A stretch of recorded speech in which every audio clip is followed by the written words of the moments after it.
Secondary School, Machakos, Eastern Region. Kwa hii game, tukatuanze group stage. Game ya kwanza tucheza na Butere, tukapigwa 1-0. Ya pili tukacheza na Kinale jana, tukapigwa 1-0. But sisi tulisema hatuwezi lose hope. Tuenye sisi tulisema, tunadai tu kujituma. Hatuwezi rudi mtaa tukiwa na nini tumefungwa bao zote ama tumeshindwa game zote. Tukakaa chini meeting tu tukasema, game ya leo lazima tujitume, si ndio?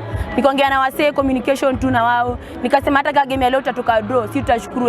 Yenye Mungu atatupea, sisi tutashukuru, si ndio? Tukasema tu tunaambia God, tunasema tu asante. Kwa vile tulianza group stage hadi saa hii tunashukuru sana. Na kitu nimefanya tumefika hapa group stage, ni ile tu kung'ang'ana ni zoezi. Mimi nadhani kochare sana na rinzi wetu anatusupport tu sana. I'm Peter Kiminza, coach Kibauni. The officiation was 100% excellent. I can't complain on the officials. The referees were too fair. The game has been played a fair game. Ukiangalia the faces are too young. Wengi ni form 1, form 2. Tunapambana. Kitambo tufike form 4 kama umeona hivi. Watu watatii. Paul Kibauni. I'm here to support these girls. One thing, I'm very proud of them.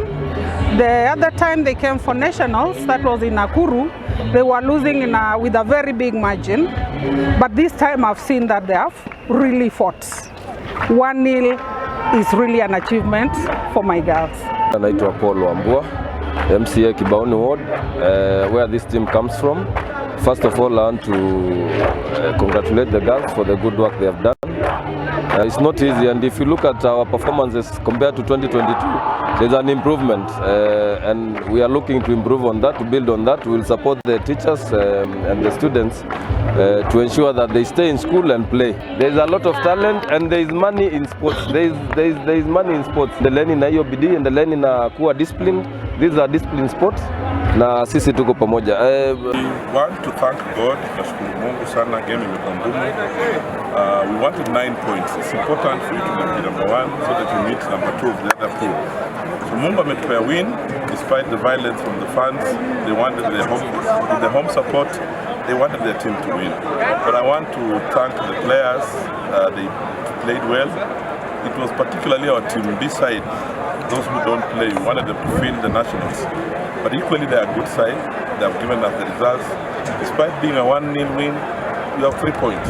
So we are top in the pool. We have only one step to get to the final and East African Games. So kujipanga tu vizuri, kusaidia vijana, handling of injuries, and looking at areas where we have weaknesses, we try and correct by tomorrow. We take each match at a time.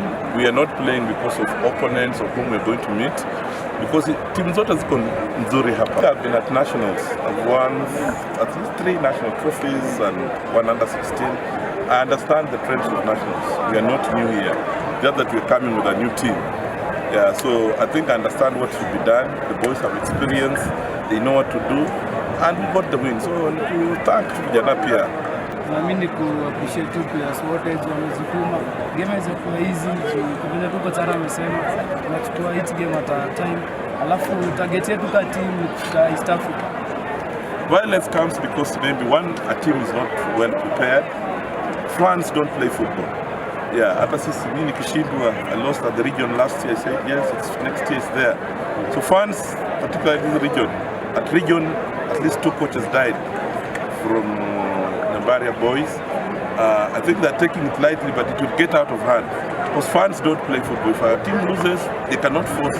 Because they wanted the match to stop so that the match is repeated or something happens. So it's a very bad thing. Football is to bring us together, to unite us.